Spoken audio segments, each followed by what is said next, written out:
Hey everyone, in this video I'll be showing you how to make a tie charm that you can make into your Hogwarts house colors. Keep in mind I'm not the best with polymer clay, but this time I didn't burn it, so that's a step in the right direction. Let me know in the comments below or give this video a thumbs up if you'd like to see more jewelry type of DIYs or see me make more things out of polymer clay. So first you'll obviously need polymer clay. It doesn't initially have to be in the colors of your choice because you can always paint it later, which is what I'm going to do because I wanted to use up the polymer clay that I already had in my possession. You will also need an X-acto knife,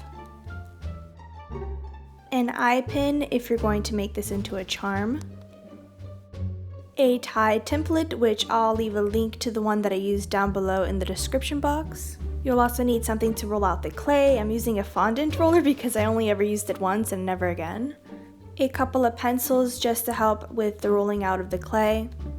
A ruler is optional, but I use it to help guide my X-acto knife. So first I lined up my pencils parallel from each other and placed my clay in the middle of it and rolled it out. The pencils helped me get an even thickness of 1/4 inch thick, which on my baking clay it says to bake at 275 degrees Fahrenheit for 15 minutes per 1/4 inch thickness. I guess if I made it thinner it'd probably look better, but I'd probably have to cook it less, and I didn't even want to try that because I didn't want to experiment too much with it because I always end up burning my clay. And I'm thinking if it's thicker anyways, it would probably be more durable and whatnot, so I kept it at 1/4 inch thick. So as you can see, I already put my tie template on the clay and started cutting it out, and I used my ruler to help guide my X-acto knife with the cutting. When you're done cutting it out, you're going to go ahead and bake it according to the directions of your polymer clay. I already told you what my directions said. There's many tips on how to bake your polymer clay online, so just type in Google how to bake polymer clay and you'll find way better tips than in this video pretty much. But I kept with the directions pretty closely and I didn't burn it for once, so that's a plus. Make sure before you bake your clay to stick the eye pin in the middle on the top of your tie. So once you baked your clay and you let it cool, take the eye pin out because it's time to start painting and you'll glue it back in once you're done. I'll be using acrylic paint to paint my tie.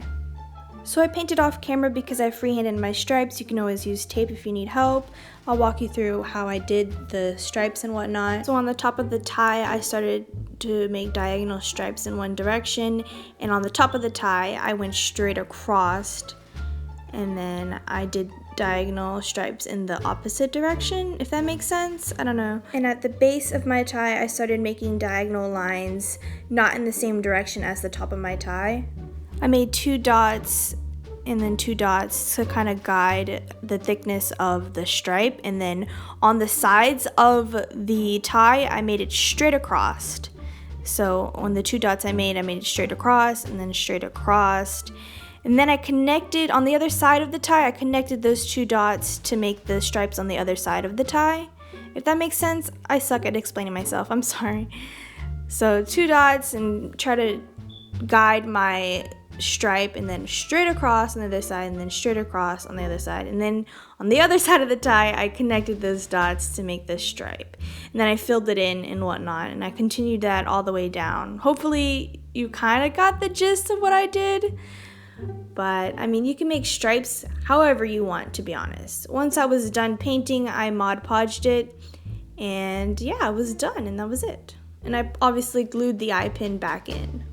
And then I added a chain to my charm because I made it into a necklace. You can make it into a keychain or whatever you prefer, to be honest. Leave a comment down below and tell me which Hogwarts house you are in. Pottermore just came back with its sorting hat, so if you haven't been sorted yet, go to pottermore.com and get yourself sorted and leave a comment down below which house you got sorted into.